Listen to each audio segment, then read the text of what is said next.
pour le quatrième épisode de la série webinaire Mon Emploi Sport. Nous avons le plaisir de vous retrouver. Nous sommes accompagnés donc de deux intervenants ce soir. Donc, je vais vous laisser, Monsieur Doucet, juste défiler un petit peu la diapositive suivante pour qu'on puisse présenter. Je vais redonner juste le contexte. Donc, c'est une série qui intervient dans le cadre de l'animation du plan sportif territorial de la Conférence régionale du sport, donc qui est animée par nous, les services de la DRAGES pour les services de l'État. Donc, on est au quatrième épisode. Et comme à chaque fois, on fait appel à des intervenants qualifiés et on propose aussi à chacun, chacune, dans le fil de conversation, le chat, de poser des questions auxquelles nous essaierons de répondre soit directement dans le webinaire, si ça nous est possible en termes de temps et bien sûr en termes de difficulté de la réponse. Sinon, nous notons ces questions pour constituer au fur et à mesure des épisodes une foire aux questions que nous mettons en ligne. Je rappelle à chacun et chacune que nous mettons les webinaires en replay, donc ils sont enregistrés en ligne sur le site de la conférence et on va vous redonner au fur et à mesure, tout du long, plusieurs fois, les contacts, les références pour que vous puissiez les consulter. On va passer à la diapositive suivante, donc, qui nous permet de vous présenter. Donc, Marie-Cécile Doigt, qui est la chef du pôle sport ici présente, notre collègue Isabelle Gironnet qui va nous rejoindre, et puis moi-même, Bruno Lacôte. On accueille donc Maître Florent Doucet pour le cabinet Ellipse et Madame Amélie Duarte pour l'AFDAS, qui vont donc pouvoir animer ce webinaire. On va passer une autre étape et je pense qu'on va pouvoir laisser la parole à nos intervenants. Et encore une fois, c'est une bonne soirée. N'hésitez pas à poser vos questions en ligne. Surtout, merci de bien vouloir couper vos micros. Et donc, c'est parti. Je vous laisse la main. Merci beaucoup. Bonsoir à tous. Donc, j'ai le plaisir de commencer cette intervention sur cette thématique. Je recrute comment bien choisir le contrat de travail. Donc, c'est aujourd'hui une thématique finalement où on va essayer de prendre les choses dès le départ pour vous éviter finalement de faire fausse route à l'occasion d'un moment qui est important pour toute association sportive. C'est le moment où vous allez vous attacher les services d'un salarié. Et c'est vrai que ce moment est important parce que vous devez faire des choix qui sont éclairés par un contexte juridique qu'il faut respecter, que ce soit le Code du travail, que ce soit la Convention collective nationale du sport. Alors, je pense que sur un webinaire d'un peu plus d'1 heure, nos objectifs sont forcément modestes. Donc, l'idée, ce sera surtout d'attirer votre attention sur un certain nombre de points de vigilance. Et puis ensuite, eh bien, si vous voulez aller un peu plus dans le détail, eh bien, on vous invitera peut-être à vous faire accompagner soit par votre conseil habituel, soit par des différentes ressources qui existent dans le secteur du sport. Voilà, donc la première partie, j'aurai donc le plaisir de l'animer et Amélie Duarte, donc conseillère expert emploi formation à l'AFDAS, eh bien, prendra donc la suite de mon intervention pour vous parler de certains contrats à durée déterminée d'un type particulier. Alors, peut-être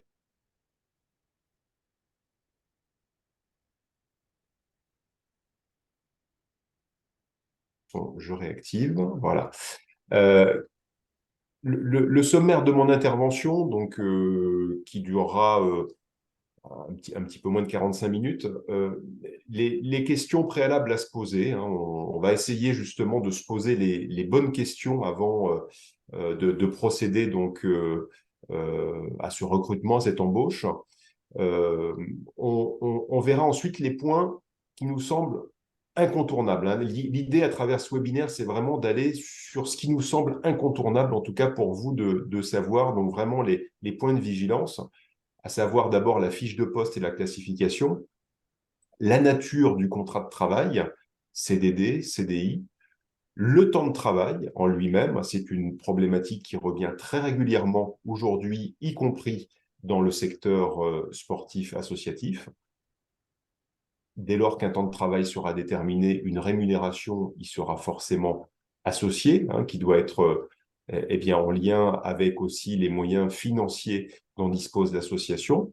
On parlera de la période d'essai, parce que c'est quand même un élément important lié à la poursuite ou pas de la collaboration. Donc, c'est un moment important dès le départ de la collaboration. La convention collective applicable, mais l'idée, ça n'est pas évidemment de rentrer dans le détail des dispositions, en l'occurrence de la convention collective du sport, qui doit être, en principe, en tout cas par rapport je pense, aux personnes inscrites à ce webinaire, la convention applicable. Et puis le formalisme, alors ça, c'est quand même un fil rouge sur lequel je reviendrai.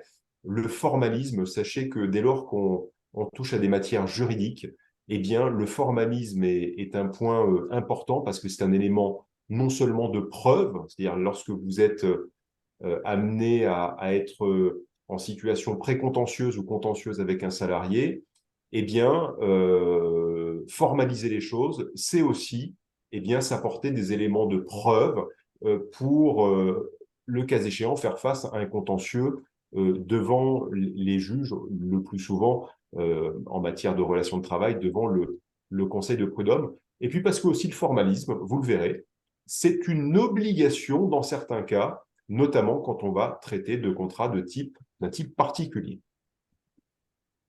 Alors, pour enchaîner sur le point suivant, alors, voilà. Alors, les questions, donc, préalables à se poser. Alors, en fait, on a essayé d'identifier les bonnes questions avec derrière les conséquences juridiques qui y sont attachées. Parce que c'est ça le plus important. Se poser les bonnes questions, c'est surtout identifier les bons problèmes potentiels. Alors, d'abord, quand on fait un recrutement, je pense que la première des questions, c'est de savoir en fait quel est notre besoin finalement. Et le besoin va se traduire par des missions qu'on va confier aux salariés. Et qu'est-ce que ça implique, les missions? Eh bien, ça doit se traduire par une fiche de poste. Ça, c'est très important, c'est de la gestion des ressources humaines. Souvent, peut-être, on passe un petit peu vite dans le secteur associatif sur cette première étape, mais c'est absolument essentiel de bien définir son besoin et ensuite, eh bien, de lister. Il ne faut pas avoir peur voilà, de lister, de faire une liste des missions qu'on envisage de confier aux salariés. Partant de là, quel est le niveau d'autonomie, de technicité, voire de responsabilité qui vont être données à votre salarié? Pourquoi je parle d'autonomie, de technicité, de responsabilité? Parce qu'en fait, ce sont les trois critères que vous allez retrouver dans la convention collective du sport pour procéder à la classification du salarié. C'est une étape absolument indispensable parce que la classification va vous permettre de donner un niveau qui va de 1 à 8 dans la convention du sport et qui va vous permettre ensuite de vérifier, puisque à chaque niveau de classification correspond un salaire minimum à respecter. Donc, vous voyez, c'est une démarche qui va vous amener ensuite vers la rémunération. Est-ce que c'est une mission permanente ou temporaire? C'est important. Et là, la réponse à cette question va vous permettre de choisir la nature du contrat de travail. Est-ce qu'on va être sur un contrat à durée déterminée? Par exemple, vous avez un salarié absent, vous allez peut-être effectivement recruter dans le cadre d'un contrat à durée déterminée. Par contre, vous avez besoin d'un éducateur sportif pour animer votre école de basket. Eh bien, c'est un besoin permanent, donc on va aller sur un contrat à durée indéterminée. Quel est le volume de travail envisagé? Alors, évidemment, c'est un élément qui peut être variable. On n'a peut-être pas toujours une vision extrêmement précise du volume de travail qu'on veut confier aux salariés, mais il faut quand même faire cette démarche au plus proche de la réalité. Et ça passe notamment par un calendrier annuel qu'on va essayer de remplir et de renseigner le mieux possible par rapport à toutes les missions qu'on va donner aux salariés, ce qui veut dire qu'on va s'interroger aussi à travers cette notion de temps de travail sur l'organisation, c'est-à-dire le volume et l'organisation. On y reviendra dans quelques minutes.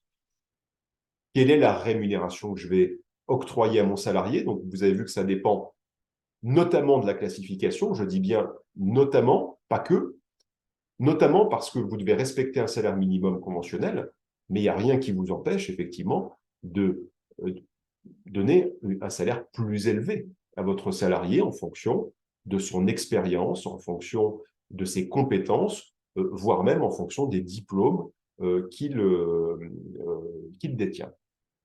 Est-ce que je peux tester le salarié? Ben oui, c'est normal, parce que, et là, ça vous renvoie vers la période d'essai. Quelle est mon activité principale? À moi, club associatif. Bon, vous allez voir, globalement, je pense qu'il n'y a pas de grande surprise par rapport à ça. On est sur une activité, je pense, globalement, même si je n'ai pas le listing de toutes les personnes présentes ce soir, mais on est sur une activité de développement de la pratique sportive, de gestion d'installations sportives. Et donc, par voie de conséquence, s'applique la Convention collective nationale du sport, et c'est un texte que vous devez avoir près de vous, puisque c'est un texte qui vient finalement compléter le Code du travail pour octroyer notamment, mais pas que, des avantages supplémentaires pour les salariés. Et puis, dernier point sur lequel vous devez vous interroger, est-ce qu'il y a un formalisme particulier à respecter lorsque je vais faire mon contrat? La réponse, c'est oui, évidemment. Oui, il y a un formalisme à respecter. Il y a des clauses obligatoires, il y a des clauses facultatives, on le verra tout à l'heure, mais déjà peut-être un premier conseil, ne faites pas confiance à Internet et à ChatGPT, puisque maintenant ça rentre aussi dans les pratiques qu'on peut avoir, pour être sûr d'avoir un contrat qui est juridiquement sécurisé. Parce que vous verrez derrière que les problèmes de formalisme, les problèmes de mauvaises clauses qui figurent dans les contrats peuvent générer des risques. Alors justement, pour faire le lien, pourquoi on se pose ces questions? Alors d'abord, je dirais sur un plan organisationnel pour y voir plus clair sur la relation de travail, parce que c'est important ce moment-là pour un club associatif. Une embauche, c'est important, donc il faut le préparer. Et il faut vraiment y passer du temps. Il faut y consacrer du temps, mais tout le temps que vous consacrerez à cela en amont pour construire la relation de travail, eh bien, je pense que c'est du temps que vous gagnerez plus tard en évitant des problèmes.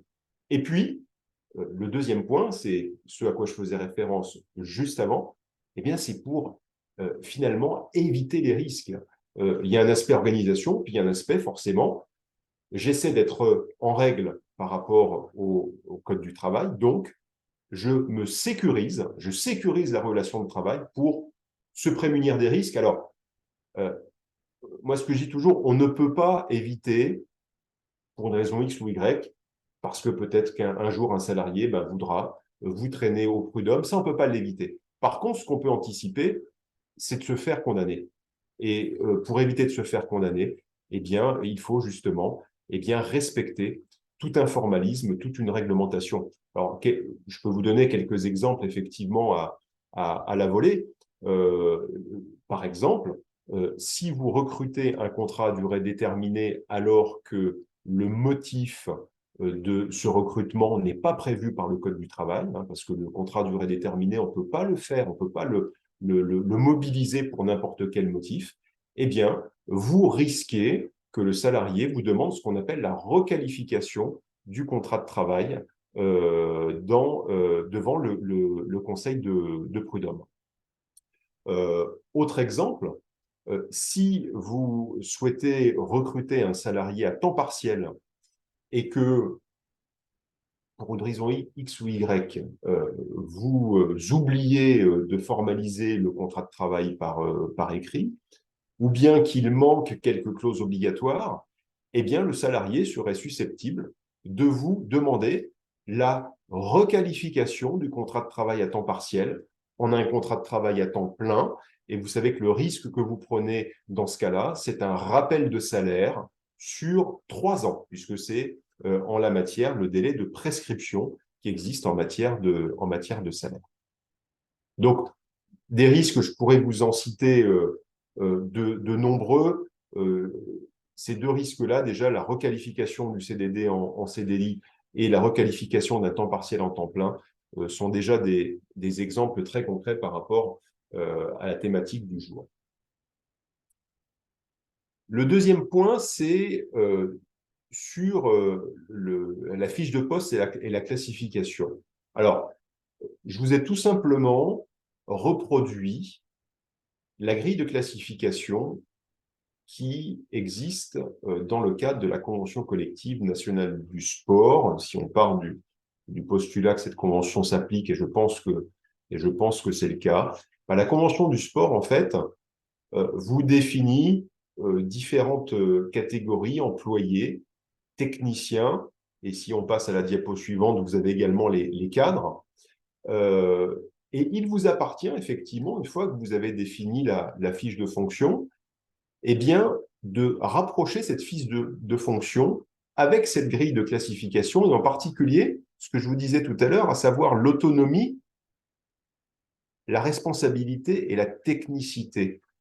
C'est à vous effectivement d'arriver à classer l'emploi de votre salarié dans cette grille de classification pour arriver à ce qu'il soit en cohérence avec cette grille de classification et les missions qui sont exercées par votre salarié.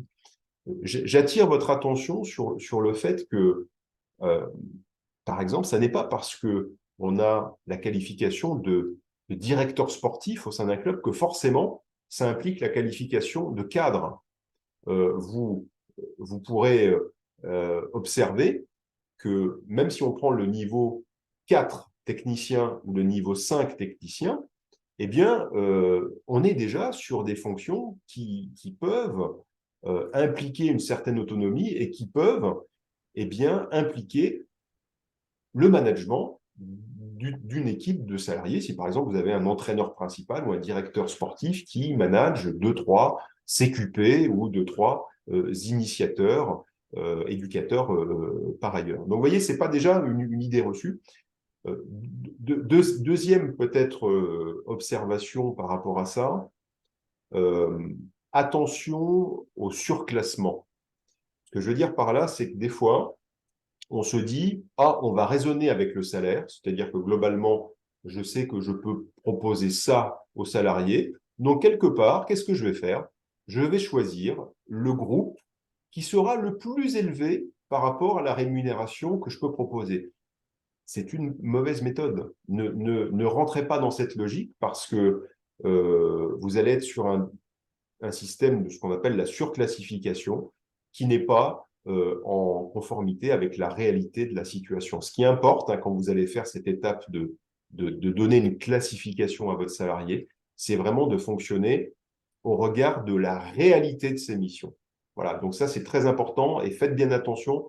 Si je peux vous donner on va dire un ordre d'idée, par exemple, sur un éducateur sportif au sein d'un club qui aurait une mission tout à fait on va dire classique, sans avoir forcément de personnel à manager ni quoi que ce soit, on peut être sur des groupes de classification 3. Je dirais généralement, ça peut commencer au niveau 3, ça peut aller au niveau 4, ça dépend, voilà. Ça peut aller au niveau 5 dans certains cas de figure, mais on peut parfaitement imaginer qu'un éducateur sportif soit niveau 3 de la convention collective, c'est-à-dire le premier niveau de technicien. Voilà, sur ce point de la classification de la fiche de poste. Une fois que vous avez fait ça, vous devez vous poser la question. Donc là, on en est encore à la construction de l'emploi. Une fois que vous avez fait ça, vous allez vous interroger donc sur la nature du contrat de travail. Enfin, toutes les étapes que je vous présente là sont importantes. Vous aurez identifié s'il s'agit d'un besoin ponctuel ou s'il s'agit d'un besoin permanent au sein de votre association. Sachez que, par principe, en droit français, le recours au contrat de travail à durée indéterminée est le principe. L'exception, c'est effectivement le contrat à durée déterminée. Et comme je vous le disais tout à l'heure, un contrat à durée déterminée, on ne peut pas le conclure pour n'importe quel motif. Il faut un motif. Le Code du travail nous impose un motif. Et les motifs qui sont rendus possibles par le Code du travail et le Code du sport dans une certaine mesure, mais je ne sais pas s'il y a des clubs professionnels autour de la table, mais peut-être pas de ce qu'on m'avait dit. Les cas de recours principaux du contrat à durée déterminée, c'est si vous avez un accroissement temporaire d'activité. Ça peut être le cas, par exemple, pour les vacances de Noël, pour les vacances de février, voire pour les vacances d'été. Vous organisez des stages, vous avez besoin de renforcer l'équipe pédagogique du club, vous allez faire un contrat d'accroissement temporaire d'activité et en principe, c'est un cas de recours accepté, valable. Vous avez, comme je vous disais tout à l'heure, aussi le motif du remplacement d'un salarié absent. Voilà, on va remplacer un salarié parce qu'il est absent pour cause de maladie, de congé maternité ou pour cause de congé tout court. Donc ça, c'est possible de faire un CDD dans ce cadre-là. Et puis, vous avez ce qu'on appelle le contrat saisonnier. Alors, là, je vais vous peut-être faire une petite précision, une petite mise en garde, parce que le contrat saisonnier, parfois, est un petit peu détourné de sa finalité, puisque parfois, on peut observer que certains clubs considèrent que la saison sportive constitue une saison, et donc on peut recourir au contrat à durée déterminée saisonnier. Alors, je vous dis tout de suite, la jurisprudence, en l'occurrence la Cour de cassation, est venue préciser très clairement que la notion de saison ne se confond pas avec la notion de saison sportive. La notion de saison, c'est typiquement, ben voilà, je suis un club sur les bords de la Saône, par exemple, ou sur le bord d'un lac, et j'ai une activité saisonnière, par exemple, de location ou d'activité nautique. Là, on est sur une activité vraiment de nature saisonnière. Même chose à la montagne pour les activités d'hiver. Mais voilà, vous ne pouvez pas faire un CDD pour l'ensemble de la saison sportive, qu'on considère qu'elle fasse 10 mois ou 12 mois d'ailleurs. Hein. Voilà, ça ne change rien. Et puis, vous avez aussi quelques cas de recours de CDD dans le cadre des dispositifs particuliers. D'ailleurs, je crois que tout à l'heure, Madame Duarte vous en parlera, notamment le contrat d'apprentissage. Alors, sur la durée du contrat, à durée déterminée, attention aussi, on ne peut pas faire n'importe quoi en matière de durée des contrats, et on ne peut pas non plus renouveler les contrats plus de 2 fois. Hein, donc, j'attire vraiment votre attention, donc la durée maximale, c'est 18 mois en l'occurrence, hein, mais j'attire vraiment votre attention sur un usage qui serait non sécurisé du contrat à durée déterminée. On le voit encore beaucoup dans le secteur associatif et sportif. Et sachez que ce sont des dossiers qui sont perdus d'avance devant le conseil de prud'homme. Hein. Si vous recrutez un salarié en contrat à durée déterminée saisonnier du 1er juillet au 30 juin ou même du 1er septembre au 30 juin, vous n'avez aucune chance de vous en sortir devant le conseil de prud'homme. Et là, les condamnations, je dirais, c'est un peu la théorie du domino, c'est-à-dire que le juge considéra qu'en réalité, le contrat à durée déterminée devait être considéré comme un contrat à durée indéterminée, donc vous serez condamné à payer le préavis que le salarié aurait perçu s'il avait été en contrat à durée indéterminée.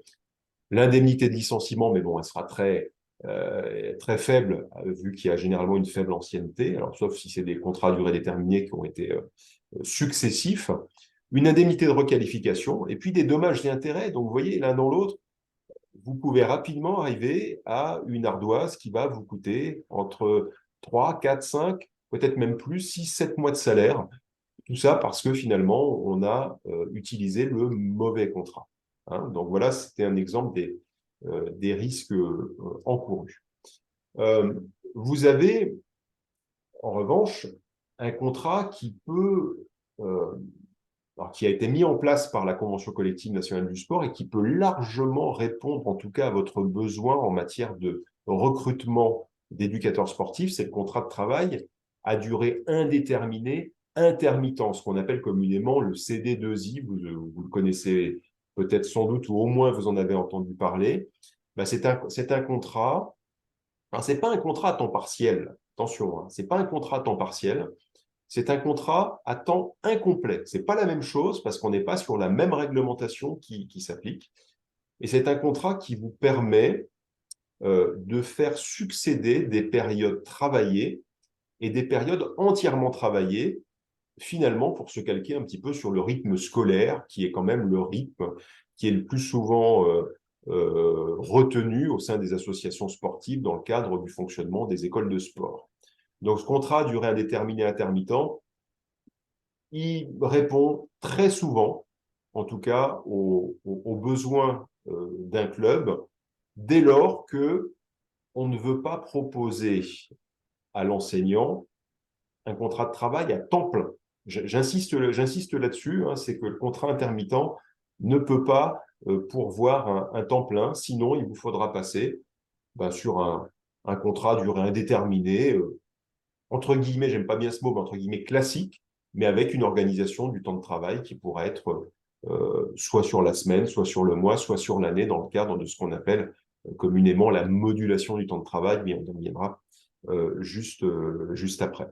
Donc, retenez que ce contrat de travail à durée indéterminée intermittent, donc il a un nombre de semaines maximum qui peut être travaillé à l'année, 36 en principe. On peut augmenter quelques semaines, mais dans ce cas-là, il faut prévoir des majorations de salaire.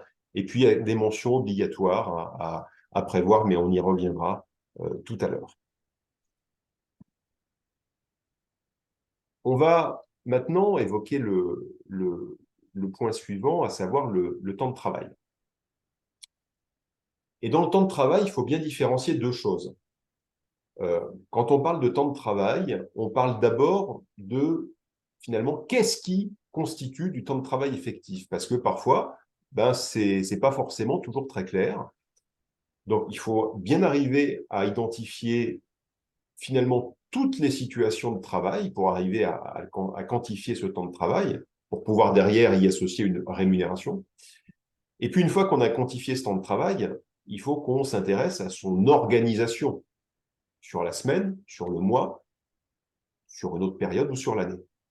Alors peut-être sur l'étape 1, sur la détermination quantitative finalement du temps de travail effectif, ce qu'on appelle le temps de travail effectif. Alors qu'est-ce qui constitue du temps de travail effectif? Je dirais c'est dès lors que le salarié est sous la subordination de l'employeur et ne peut pas vaquer à ses occupations personnelles. C'est ça en fait la définition du temps de travail effectif. Donc pour un éducateur sportif, il y a bien évidemment le face-à-face pédagogique.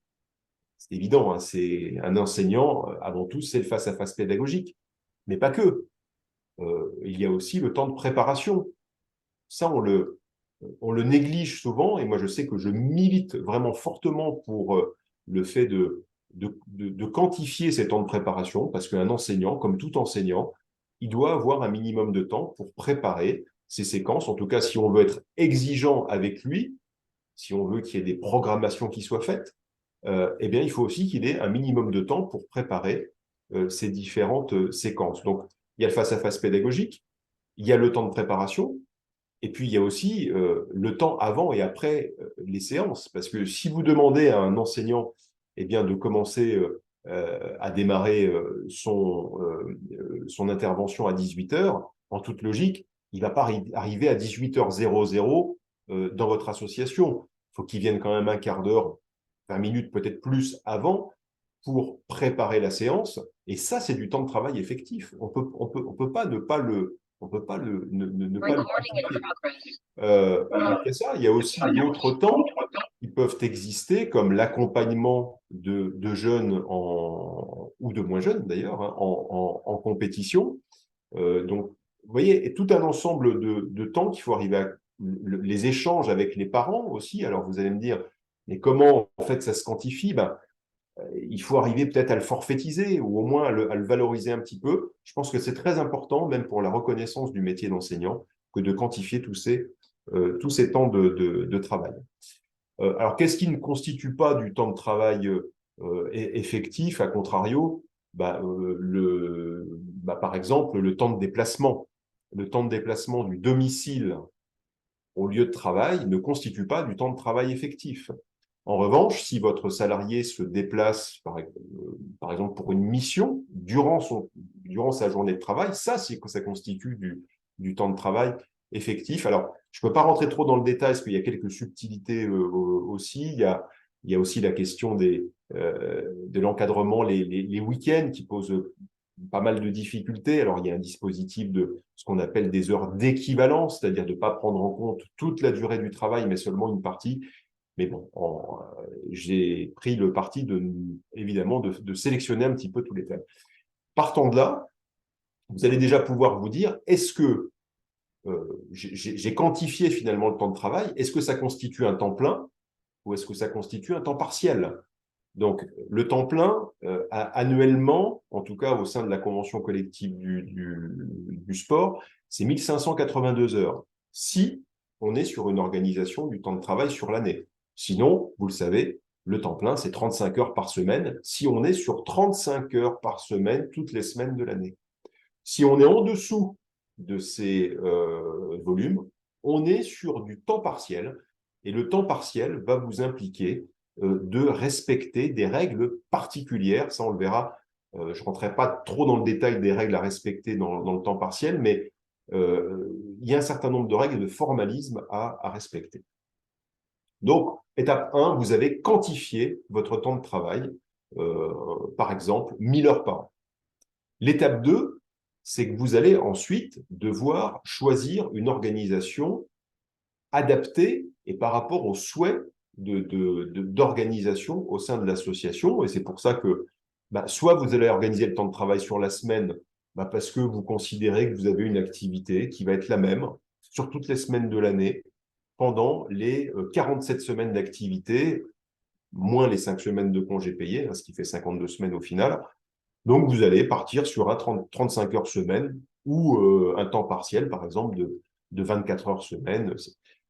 Ou bien, vous allez organiser sur le mois, ou bien, plus probablement, en tout cas en ce qui concerne les métiers d'éducateur sportif, vous allez organiser sur l'année. Et l'année, en fait, la convention collective nous permet d'utiliser un dispositif qui s'appelle la modulation. Et la modulation, ça vous permet de faire varier la durée du travail sur des périodes de basse activité, où vous allez être inférieur à 35 heures par semaine, et sur des périodes de haute activité, où vous allez pouvoir faire travailler le salarié jusqu'à 48 heures par semaine. C'est même le maximum qu'on peut faire travailler un salarié sur une semaine. L'avantage du dispositif de modulation, c'est que sur l'ensemble de l'année, on neutralise les heures supplémentaires, ce qui veut dire que sur une semaine, si vous dépassez les 35 heures hebdomadaires, eh bien, ça n'est pas comptabilisé comme une heure supplémentaire. En revanche, si à la fin de l'année, vous aviez prévu pour un temps plein 1582 heures, mais qu'au final, votre salarié en fait 1600, eh bien, il faudra lui payer au bout de l'année, eh bien, en l'occurrence, 18 heures supplémentaires dans l'exemple que je viens vous donner.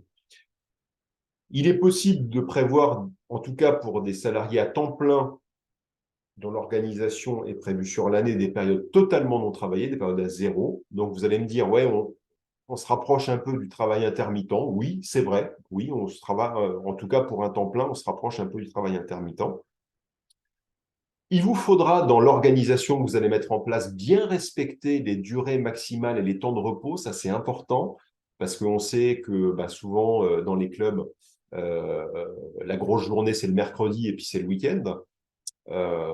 Sachez qu'il y a des durées maximales de travail à respecter. En principe, c'est 10 heures de travail par jour, 12 heures exceptionnellement, et une amplitude de 13 heures. C'est-à-dire que le début de l'activité et la fin de l'activité ne doit pas être de plus de 13 heures. C'est-à-dire que si votre enseignant commence à travailler le mercredi à 9 heures le matin, eh bien, il ne devrait pas pouvoir terminer à plus de 22 heures le soir, cette amplitude de 13 heures, avec possiblement donc des heures de non-activité durant cet intervalle.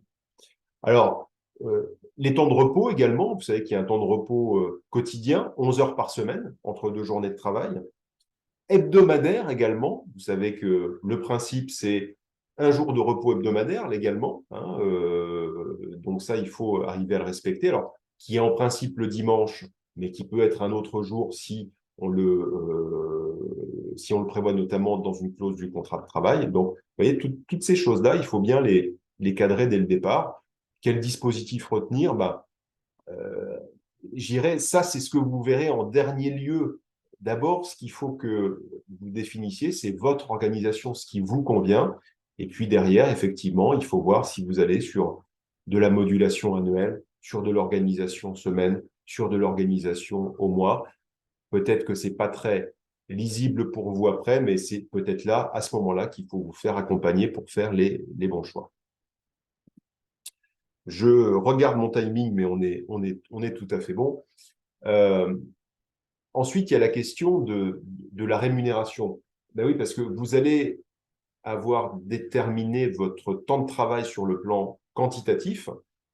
Ça va vous permettre d'y associer, de faire une multiplication et puis d'y associer une rémunération pour votre salarié. Et déjà, la première chose que vous devez respecter, rappelez-vous que vous lui aurez attribué une classification dans un des points qu'on a vus. Donc, vous allez vous référer en fait aux grilles minimum salariales de la convention collective du sport. Je pense que c'est celle-ci qui est applicable en tout cas au public d'associations sportives. Donc, vous allez vérifier les minima conventionnels pour assurer un minimum de rémunération. Alors après, si vous avez les moyens, mais ça c'est plus avec votre trésorier ou votre expert comptable que vous devez voir ça, si vous avez les moyens éventuellement, si votre équilibre financier le permet, vous allez peut-être proposer une rémunération supérieure ou peut-être répondre à une doléance du salarié parce qu'il vous dira non, moi je veux un petit peu plus de rémunération que le minima conventionnel. Et puis au-delà de ça, vous allez structurer la rémunération. Vous avez ce fameux salaire minimum conventionnel, obligatoire, sur lequel vous ne pouvez pas transiger, ce qu'on appelle communément le salaire fixe. Vous allez y ajouter, au bout de 2 ans d'ancienneté, une prime d'ancienneté. Ça, c'est prévu par la Convention du sport. Vous pouvez aussi y ajouter un salaire variable, qui peut même être modeste, hein, mais au moins pour peut-être que vous puissiez fixer des objectifs à votre salarié. Ça peut être des objectifs qualitatifs, ça peut être des objectifs quantitatifs, augmenter le nombre d'enfants dans votre école de sport. Ça peut être aussi un avantage en nature. Vous lui fournissez un véhicule de fonction, vous lui fournissez un appartement, vous lui fournissez un téléphone portable, un abonnement, voilà. Et puis éventuellement d'autres éléments de rémunération, mais je ne vais pas trop rentrer dans le détail. Je pense que dans le secteur associatif, déjà, si vous avez ces éléments-là, vous pouvez... voilà. Je précise qu'il n'existe pas de prime, on me pose souvent la question, il n'existe pas de prime de 13e mois dans la convention du sport. Ça existe dans une convention collective un peu particulière qui s'appelle la convention collective des administratifs et assigné du football, hein, cette prime de 13e mois, mais pas dans la convention collective du sport. La période d'essai. Alors, ça, c'est important, cette période d'essai, et surtout, c'est important sur le plan du formalisme, parce que vous allez être obligé de la prévoir, en tout cas, si vous voulez la prévoir. Alors, l'objet de la période d'essai est double. Il y a 2 portes d'entrée. La première, c'est du côté de l'employeur de vérifier si le salarié est apte professionnellement à remplir les missions qui lui sont confiées. Et puis, du côté du salarié, c'est de voir si le métier lui convient. Hein. Je vous ai mis une petite remarque en couleur, parce que souvent, on se dit, ah ben, en fait, la période d'essai n'est pas très longue, donc je ne rentre pas dans le détail de la période d'essai, puisque après, c'est les dispositions de la Convention du sport et vous pourrez vous y référer. Mais un CDD n'a pas pour objet de remplacer une période d'essai, c'est-à-dire qu'on ne va pas faire un CDD pour tester un salarié. Votre CDD ne sera pas valable. Sur le plan du formalisme, il est indispensable, c'est obligatoire, que la période d'essai soit expressément prévue par le contrat de travail et doit être conforme aux principes qui sont fixés dans la convention collective applicable, à savoir la CCN du sport. Si votre période d'essai n'est pas prévue, n'est pas écrite, elle ne sera pas applicable. Et on ne pourra pas se retrancher derrière le fait de dire « Ah ben en fait, on applique la période d'essai qui est prévue par la Convention du sport. » Ce n'est pas possible. Il faut que ce soit prévu dans le contrat de travail et accepté par les parties. La durée de la période d'essai, je vous le dis, elle est différente entre un CDD et un CDI. Dans le cadre d'un CDD, c'est prévu par le Code du travail. On est sur une période d'essai qui peut aller, pour les contrats de plus de 6 mois, jusqu'à 1 mois maximum. Voilà, c'est le maximum. Et pour les contrats à durée indéterminée, on est sur des périodes d'essai qui sont variables, 1 mois, 2 mois, 3 mois, en fonction de la classification du salarié. Donc, c'est important vous voyez, encore une fois, la classification va vous aider à déterminer la durée de la période d'essai. Il faut savoir que cette période d'essai peut être renouvelable. En tout cas, la convention collective le prévoit, ce qui veut dire que vous avez la possibilité de l'intégrer dans le contrat de travail. Mais c'est uniquement si c'est intégré dans le contrat de travail que le renouvellement, on peut le mettre en place. J'attire aussi votre attention sur le fait que le renouvellement de la période d'essai, alors ça vient souvent de l'employeur, parce que l'employeur, peut-être qu'il n'a pas eu le temps de bien appréhender si le salarié fait l'affaire. Donc, il va renouveler la période d'essai, mais il faut impérativement se mettre d'accord. On ne peut pas imposer à un salarié le renouvellement de la période d'essai. Il faut obtenir son accord. Ça peut être un courrier qui est contresigné par le salarié avec bon pour accord. Mais ça veut dire quoi? Ça veut dire que si vous n'obtenez pas l'accord du salarié, bah, vous avez 2 solutions. Soit vous rompez la période d'essai, soit bah, vous conservez le salarié et le contrat de travail va continuer. Hein. Donc, c'est très important. Et j'en arrive au dernier point. C'est la rupture de la période d'essai. Donc, sur la rupture de la période d'essai, retenez qu'il faut surtout prévoir le respect d'un délai de prévenance. Alors, le principal, c'est de s'y prendre un petit peu tôt, un délai de prévenance, pour finalement ne pas qu'il n'y ait pas trop de conséquences financières, en tout cas pour l'employé. La convention collective applicable. Alors, je vous dis, on va peut-être passer assez rapidement parce que globalement, je pense, j'aime pas trop faire de suppositions, mais en tout cas, d'après les échanges que j'ai pu avoir avec les membres de la Dragès, vous êtes des associations sportives dont l'objet doit être dans le champ d'application de la Convention collective du sport, ce qui veut dire que si on part de ce principe-là, vous avez l'obligation d'appliquer la convention collective du sport. Parfois, on pose la question, mais oui, j'aimerais bien faire le choix d'appliquer autre chose. Non, en fait, vous n'avez pas le choix. Si votre activité rentre dans le champ d'application de la convention du sport, vous devez l'appliquer de manière obligatoire. Pourquoi? Parce que la convention collective du sport est une convention étendue. Étendue, ça veut dire qu'il y a eu un arrêté d'extension du ministère des Sports qui la rend obligatoire pour l'ensemble des employeurs et des salariés qui sont compris dans son champ d'application, c'est-à-dire activités sportives, gestion des activités sportives, qui correspond parfaitement aux activités des associations sportives affiliées aux fédérations sportives. Peut-être un tout petit point de vigilance, mais je vais y passer très rapidement parce que c'est presque du cas particulier. Il existe dans le sport beaucoup de conventions collectives non étendues par discipline sportive, par exemple dans le football, dans le rugby, dans le basket, dans le handball, dans le cyclisme.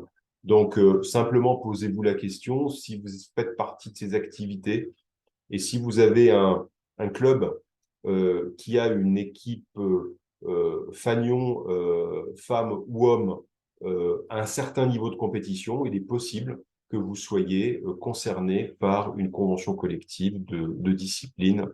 Voilà, c'est simplement à retenir un point de vigilance.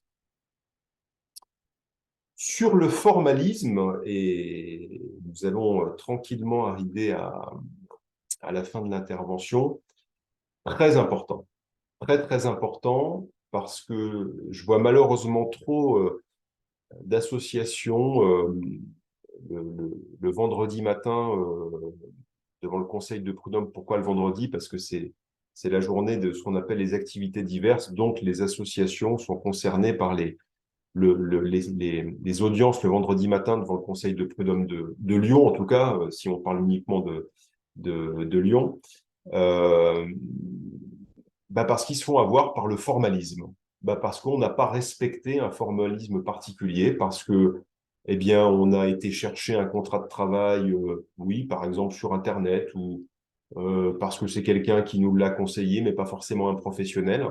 Et il faut savoir qu'un contrat de travail doit respecter un formalisme bien particulier.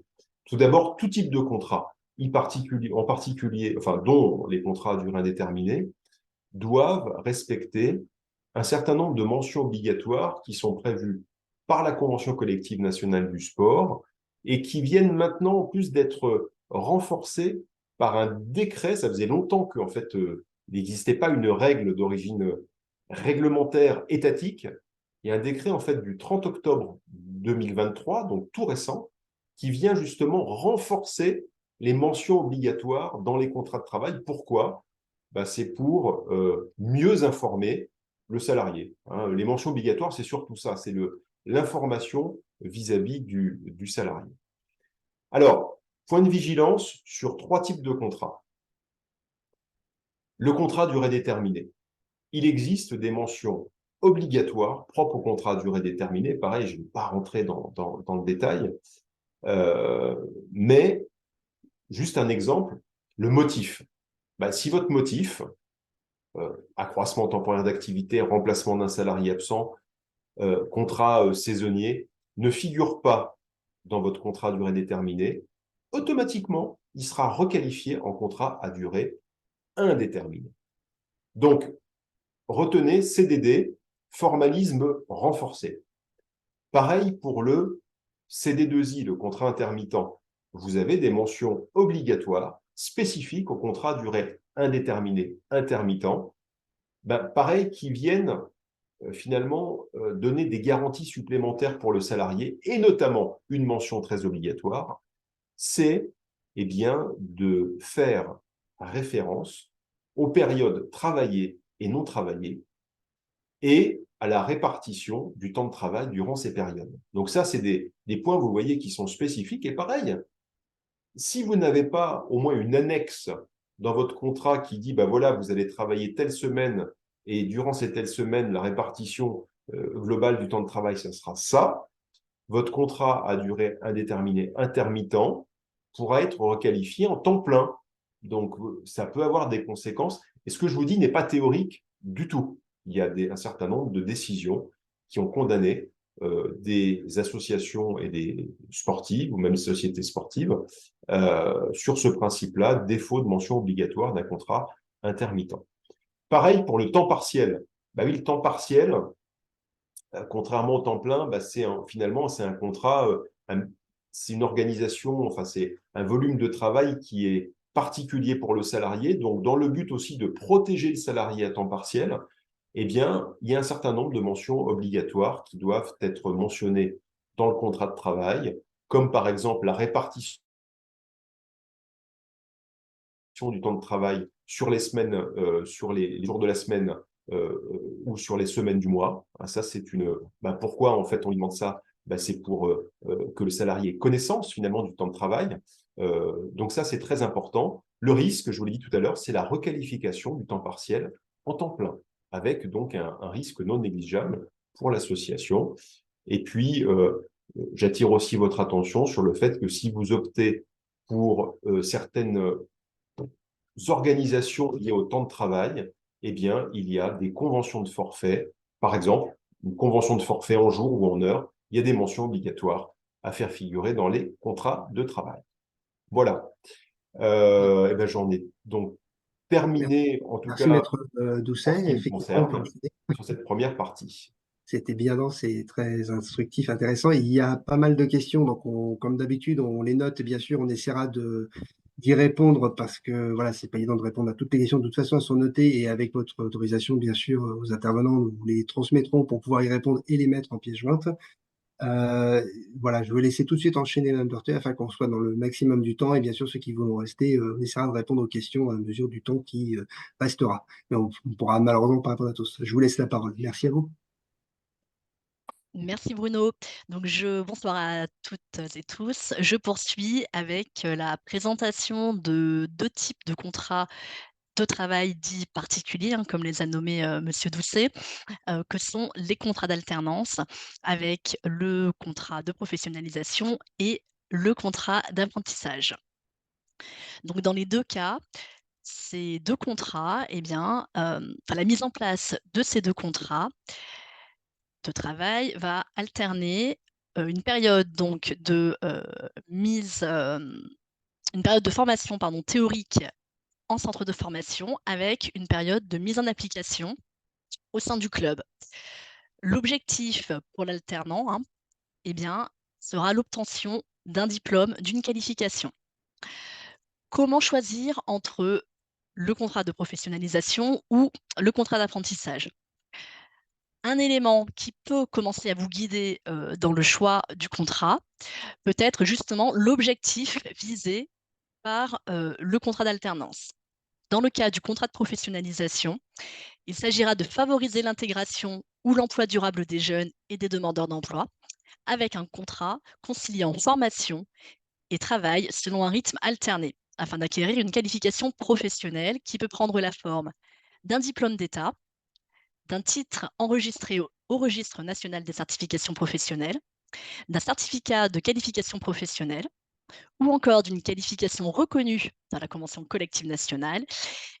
Et enfin, ce peut être l'obtention d'un bloc de compétences faisant partie d'un diplôme.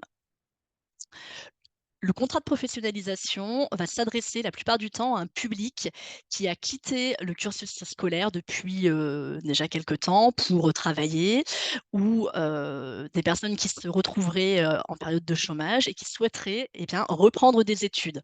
Dans ce cas-là, on se tournera plutôt vers le contrat de professionnalisation. Dans le cadre du contrat d'apprentissage, l'objectif sera de donner à des travailleurs ayant satisfait à l'obligation scolaire une formation générale, théorique et pratique en vue d'obtenir un diplôme ou un titre à finalité professionnelle, que sont les diplômes d'État et les titres professionnels enregistrés au Registre national des certifications professionnelles. Donc là, on voit également qu'en termes de diplôme visé, on va avoir une différence entre le contrat de professionnalisation et le contrat d'apprentissage. Côté contrat d'apprentissage, on voit que les possibilités de formation sont plus restreintes. Le contrat d'apprentissage, lui, s'inscrit dans une continuité de parcours de formation. La plupart du temps, le public sort de formation et souhaite poursuivre une formation en visant un autre diplôme. Ces deux contrats peuvent permettre, oui, voilà, merci, merci Monsieur Doucet. Ces deux contrats, ils peuvent être l'occasion de sécuriser une embauche en CDI. C'est-à-dire que le temps du contrat, je ne l'ai pas précisé, mais on va être la plupart du temps sur des contrats de travail à durée déterminée qui sont calés sur les dates de la formation. Et donc, si vous voulez, la durée du contrat, va permettre à chacune des parties, l'employeur comme l'alternant, de voir s'ils peuvent travailler ensemble, si l'alternant adhère à la culture du club, si l'environnement de travail lui convient. Dans ce cas-là, chacun, ça va leur permettre de se projeter à plus long terme, au-delà du contrat d'apprentissage ou de professionnalisation, et de poursuivre avec la signature d'un contrat à durée indéterminée. c'est également, le moyen pour l'employeur d'élargir son vivier de recrutement. Ça, en ouvrant, le recrutement à des jeunes ou des moins jeunes, ou des demandeurs d'emploi qui n'ont pas encore, le diplôme, par exemple, pour encadrer contre rémunération, eh bien, vous élargissez les possibilités, vous ne vous restreignez pas, à un public déjà formé. Voilà, donc ça peut ouvrir, augmenter les possibilités de recrutement. Monsieur Doucet, s'il vous plaît, on peut passer à la slide, suivante. Merci. En ce qui concerne les critères d'éligibilité, donc au contrat de professionnalisation ou au contrat d'apprentissage, par rapport aux employeurs, aux structures qui peuvent donc embaucher en contrat d'alternance. Les structures du secteur privé, dont font partie les associations sportives, sont éligibles au contrat de professionnalisation et au contrat d'apprentissage. Vous pouvez signer l'un ou l'autre de ces contrats. Attention, le secteur public, par exemple une mairie, sera, elle, cantonnée au contrat d'apprentissage et ne pourra signer de contrat de professionnalisation qui vont être parfois encadrés par des conditions, des règles qui seront définies par les partenaires sociaux, c'est-à-dire par les partenaires donc, qui constituent la branche professionnelle. En ce qui concerne donc le public éligible, côté contrat de professionnalisation, vont pouvoir signer un contrat les jeunes âgés de 16 à 25 ans, quel que soit leur niveau de formation initiale, ou les demandeurs d'emploi de 26 ans et plus, ou encore ce que l'on va appeler le public spécifique dit nouvelle chance, qui intègre les personnes âgées de 16 à 25 ans qui n'ont pas validé un second cycle de l'enseignement secondaire et non titulaires d'un diplôme de l'enseignement technologique ou professionnel. Également les demandeurs d'emploi inscrits depuis plus d'1 an à Pôle emploi, quel que soit leur âge, et les bénéficiaires des minima sociaux. Pour le contrat d'apprentissage, sont éligibles au contrat les jeunes de 15 à 29 ans, également les jeunes d'au moins 15 ans après la troisième, et sans limite d'âge dans les 4 cas dérogatoires suivants, à la suite d'un précédent contrat d'apprentissage pour obtenir un niveau de diplôme supérieur, ou suite à une rupture à l'initiative de l'employeur, ou pour inaptitude physique. Également, les personnes reconnues travailleurs handicapés. Là, si vous signez un contrat d'apprentissage avec une personne reconnue travailleur handicapé, il n'y aura pas cette limite d'âge de 29 ans. Et enfin, peuvent signer un contrat d'apprentissage les personnes ayant un projet de création ou de reprise d'entreprise nécessitant l'obtention d'un diplôme déterminé. Dans ce cas de figure, eh bien, idem, la limite d'âge de 29 ans ne vaut plus. Concernant la finalité du diplôme, concernant la finalité du contrat d'alternance. Donc ça, je l'ai précisé au début de mon intervention. Dans le cadre du contrat de professionnalisation, on aura plus de possibilités, hein. On pourra soit viser un diplôme ou un titre enregistré au RNCP, soit un certificat de qualification professionnelle, ou encore une qualification reconnue dans les classifications des conventions collectives. Et à titre expérimental, jusqu'à fin décembre 2023, il est possible pour l'employeur de construire son propre programme de formation au regard des besoins qu'il a identifiés, hein, dans le cas où la formation ne se trouverait pas sur le marché. Côté contrat d'apprentissage, eh bien, on visera soit un diplôme d'État, soit un titre professionnel enregistré au RNCP. Monsieur Doucet, on peut passer à la slide suivante. Merci. Autre condition et point de vigilance, l'encadrement. Quel encadrement? Dans le cas de ces deux contrats, l'employeur va devoir nommer une personne qui va être en charge de suivre et d'accompagner l'alternant tout au long de son parcours de formation, que ce soit un organisme de formation ou au sein du club. Pour le contrat de professionnalisation, on va parler de tuteur. Ce tuteur devra être un salarié qualifié de l'entreprise ou l'employeur, salarié ou non. Il devra être volontaire et majeur et justifier d'une expérience professionnelle d'au moins 2 ans en rapport avec la qualification visée. Le tuteur peut suivre simultanément 3 alternants. 2 seulement s'il s'agit de l'employeur. Dans le cadre du contrat d'apprentissage, ce suivi va être assuré par un maître d'apprentissage qui devra soit être salarié qualifié de l'entreprise, soit employeur salarié ou non, ou conjoint collaborateur de l'employeur. Il devra être volontaire et majeur et posséder un diplôme ou titre dans le domaine de la qualification préparée par l'apprenti de niveau au moins équivalent et justifiant d'une expérience professionnelle d'au moins 1 an en rapport avec la qualification visée, ou justifié d'une expérience professionnelle d'au moins 2 ans en rapport avec la qualification préparée par l'apprenti. Le maître d'apprentissage, lui, pourra suivre 2 apprentis et 1 redoublant. Dans le secteur sportif, on a beaucoup de structures qu'on appelle primo-employeurs, hein, qui embauchent pour la première fois un salarié sous donc la forme d'un contrat d'apprentissage ou d'un contrat de professionnalisation. Donc dans cette association, il n'y a pas encore de salariés. Donc pour exercer la fonction de tuteur ou de maître d'apprentissage, eh bien, ce peut être le président, hein, qui lui assure cette fonction en tant qu'employeur.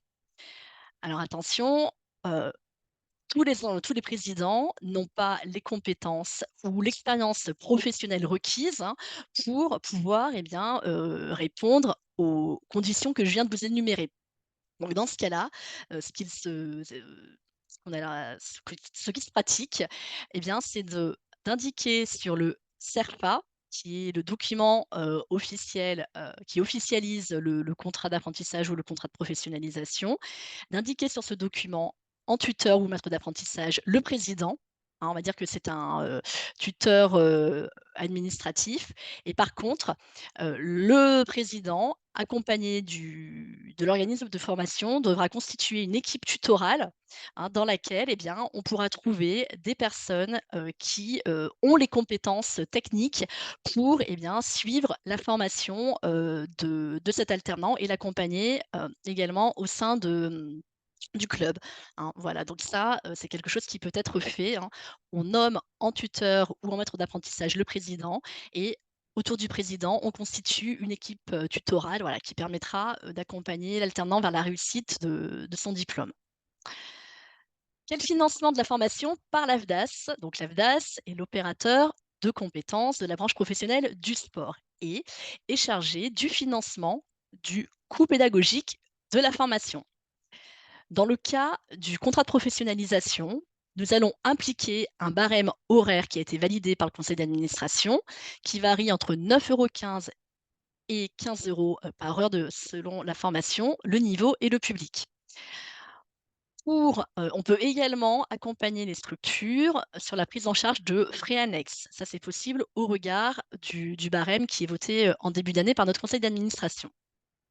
Côté contrat d'apprentissage, là, on va se baser, pour la prise en charge du coût pédagogique de la formation sur un niveau de prise en charge défini au niveau national par la branche professionnelle du sport et validé par France Compétences ou par décret.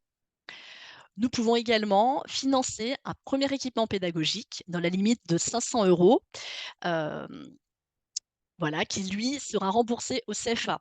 Attention, heu, c'est le CFA qui doit porter la dépense et présenter la facture à l'AFDAS.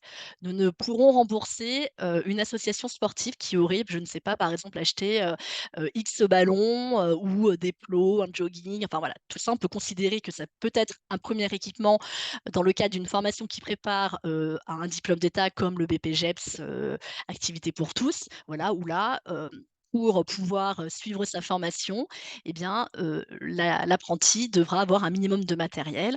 Voilà, donc ça peut être considéré comme du premier équipement. Il peut y avoir également une aide au niveau de la prise en charge des frais de repas et d'hébergement, mais là également, il faudra que ces coûts-là soient portés par le CFA. On ne pourra pas rembourser, l'association, l'employeur.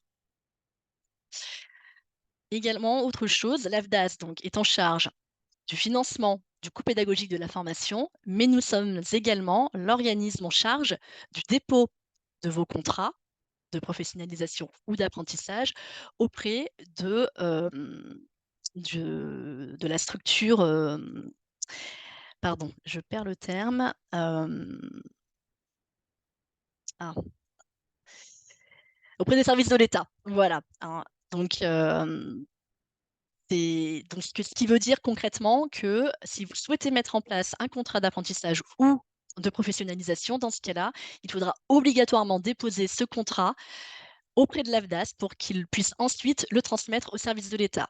Ce qui veut dire que si actuellement vous n'avez pas encore de salarié, que vous n'êtes pas adhérent à l'AFDAS, eh bien dans ce cas-là, si vous projetez de mettre en place et de signer un contrat d'alternance, il faudra adhérer à l'AFDAS. L'adhésion se fait sur notre site internet en ligne. Voilà, mais vous aurez l'obligation d'adhérer et de passer par l'AFDAS pour l'enregistrement de ce contrat. Monsieur Doucet, on peut passer à la slide suivante, s'il vous plaît. Merci. Jusqu'au 31 décembre 2023, pour toute embauche d'un contrat d'apprentissage ou de professionnalisation, l'employeur bénéficie d'une aide à l'embauche de l'État d'un maximum 6 000 euros, quel que soit l'âge, dans le cadre d'une embauche en contrat d'apprentissage.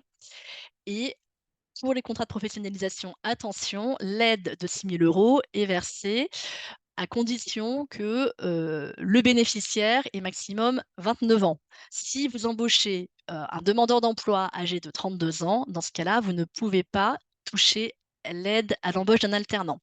Attention, les 6 000 euros, ils sont versés pour un contrat qui durera 12 mois. Si le contrat fait moins de 12 mois, dans ce cas, l'aide sera proratisée en fonction du nombre de mois du contrat. Il n'y a pas de condition pour les entreprises ou associations de moins de 250 salariés. Voilà, et donc tous les diplômes sont concernés, hein, que l'apprenti ou que le bénéficiaire du contrat de professionnalisation passe un certificat de qualification professionnelle ou un master, eh bien, ça ne fait pas de différence. L'aide vous sera versée. Mais attention, cela concerne uniquement les contrats signés jusqu'au 31/12/2023. Pour l'année 2024, à ce jour, nous n'avons pas encore d'informations. Monsieur Doucet, on peut passer à la slide suivante, s'il vous plaît. Une particularité pour les sportifs de haut niveau qui souhaiteraient signer un contrat d'apprentissage. Alors par sportifs de haut niveau, on entend les sportifs donc, qui sont enregistrés, qui figurent sur l'une des listes du ministère des Sports, que sont les sportifs de haut niveau, les sportifs de collectifs nationaux et les sportifs espoirs. Voilà, donc si au sein de vos clubs, vous avez des licenciés qui sont par ailleurs, qui ont le statut de sportif de haut niveau, eh bien sachez que il est possible pour eux de signer un contrat d'apprentissage, quel que soit leur âge. Pour ce public également, la durée du contrat peut être allongée jusqu'à 4 ans maximum. Et enfin, il est possible de signer un contrat d'apprentissage à temps partiel, car à l'origine, à la base, hein, un contrat d'apprentissage est signé pour une durée de 35 heures hebdomadaires. Merci. Enfin, pour vous accompagner dans le choix de l'un ou l'autre de ces contrats, vous pouvez consulter sur le site internet de l'AFDAS nos différents supports, hein, de présentation de ces contrats. Également, vous pouvez trouver un simulateur de coûts qui vous permet bien de faire une simulation et d'établir le coût d'un contrat d'apprentissage ou d'un contrat de professionnalisation, ce qui peut être un outil important dans la prise de décision. Voilà. Vous pouvez bien sûr, et ça je vous le conseille fortement, alors si vous avez un projet d'embauche en contrat de professionnalisation ou en contrat d'apprentissage, eh bien prenez contact avec les conseillers de l'AFDAS, hein. Vous avez donc les numéros et les différentes possibilités pour nous contacter qui figurent sur notre site internet. Voilà, on vous fera suivre les informations à ce sujet. Bien, Voilà, merci beaucoup, Madame Darté, aux je suis intervenants. désolée, On j'ai va profiter parce qu'on débordé a un petit déjà. peu en termes de Non, timing. mais je vous en prie, c'était très intéressant et très instructif et merci à tous les participants et participantes pour les questions. On va proposer d'en répondre à quelques-unes, non pas à toutes parce que ce sera impossible dans le terme de temps, certainement en termes d'excité. Donc je laisse la parole à Maître Doucet, Madame Heurté. Vos questions, Monsieur Doucet, si vous avez quelques-unes que vous avez repérées, une ou deux, me donner des éléments. De toute façon, elles sont notées, on les transmet aux intervenants comme c'est noté en fil de conversation et on proposera donc la mise en ligne. Donc je vous laisse la parole s'il y en a quelques-unes qui vous paraissent pertinentes, particulièrement précises. Bah, je vais retenir celles auxquelles je peux répondre, en fait. Non, mais effectivement. globalement, non, on aurait pu toutes les traiter. Alors peut-être en sélection, y a-t-il une limite de temps à prévoir par semaine, par mois, pour un temps plein? En fait, je crois que j'en ai parlé, mais je leur dis, c'est 48 heures semaine maxi, hein, sur une semaine prise isolément. Hein, donc ça, c'est la durée qu'on ne peut pas dépasser d'une manière ou d'une autre. Et puis après, vous avez la convention collective qui nous dit que on doit pas dépasser une durée moyenne sur un certain nombre de semaines, c'est-à-dire en l'occurrence 44 heures 44 heures en moyenne sur 10 semaines, excusez-moi, 44 heures en moyenne par semaine sur une durée. Alors, j'ai un petit doute sur le nombre de semaines, mais en tout cas, voilà, vous avez cette durée maxi de 48 heures et ce seuil de 44 heures en moyenne à respecter. Alors après, Il y avait est-ce une que le question salaire sur les... minimum dépend aussi du contrat de travail CDI ou CD2I? Non, la réponse est non. C'est la même. Voilà. Après, on a une question. Alors effectivement, peut-être pour terminer, très très ouverte, c'est le fameux statut d'auto-entrepreneur qui revient systématiquement. Alors, c'est vrai que ce n'était pas l'objet, puisqu'on est parti, je dirais, sur le statut de salariat, mais je la relève quand même parce que c'est une question très pertinente, avec des risques derrière non négligeables si ce statut n'est pas bien géré par le club qui fait appel à un éducateur auto-entrepreneur. Voilà, après toutes les autres questions, effectivement, je vous propose qu'on y Oui, elles apporte sont des notées. réponses par la Ouais. suite. Elles sont notées, très intéressantes, et ça prouve l'intérêt. On avait une petite question sur le contrat d'apprentissage. Madame Duarte, je voulais requalifier, je vous laisse y apporter un petit Oui, élément. j'ai vu. Donc, en effet, pour pouvoir mettre en place un contrat d'apprentissage, il faut que l'organisme de formation soit CFA. Voilà, ça c'est obligatoire. La certification Calliope n'est pas suffisante pour pouvoir mettre en place un contrat d'apprentissage avec un organisme de formation. Il faut que cet organisme de formation soit CFA. Voilà. Par Et contre, une autre petite question pour oui. conclure, quel type de contrat je peux faire après un contrat en alternance? Alors, l'idée, après un contrat en alternance, c'est d'aller sur un CDI, hein, c'est quand même la philosophie. Après, il est possible, comme je l'indiquais, par exemple dans le cadre du contrat d'apprentissage, de repartir sur un nouveau contrat d'apprentissage si le salarié a besoin de développer de nouvelles compétences et de passer, une formation d'un niveau, supérieur. Voilà, au diplôme qu'il a obtenu lors de ce premier contrat d'apprentissage. Dans ce cas-là, il sera possible d'enchaîner un deuxième contrat d'apprentissage, mais l'idée, c'est plutôt de partir sur la pérennisation de l'emploi, à l'issue, du contrat d'alternance. Très bien. Bah, écoutez, merci beaucoup pour vos interventions. On va clore là parce qu'on a déjà atteint 1 h 15, donc on se tient à respecter quand même un temps raisonnable pour toutes celles qui nous suivent. On a bien conscience des questions. On vous retrouve de toute façon pour un prochain webinaire. Comme ça a été précisé dans le fil de conversation, tout est mis en ligne, donc peut-être pas dans les médias, au moins pour la rentrée de janvier 2024, avec à la fois le replay et les questions que vous avez posées avec les réponses que vous pourrez ou pas, j'espère, apporter. En tout cas, on fait confiance à nos intervenants. Merci beaucoup pour toutes celles et ceux qui nous ont suivis. Puis merci de vos interventions. On va juste garder un peu en ligne les intervenants avec le pôle sport de la Dragesse qui était ravi de vous accueillir et qui vous retrouvera donc pour cette série de webinaires. Il y a des choses qui seront revues aussi dans les prochains webinaires, donc pas d'inquiétude, on aura d'autres éléments. Et les choses qu'on tenait à rappeler pour conclure, c'est que surtout retenez, faites appel à des personnes qualifiées pour vous aider, vous accompagner dans les démarches.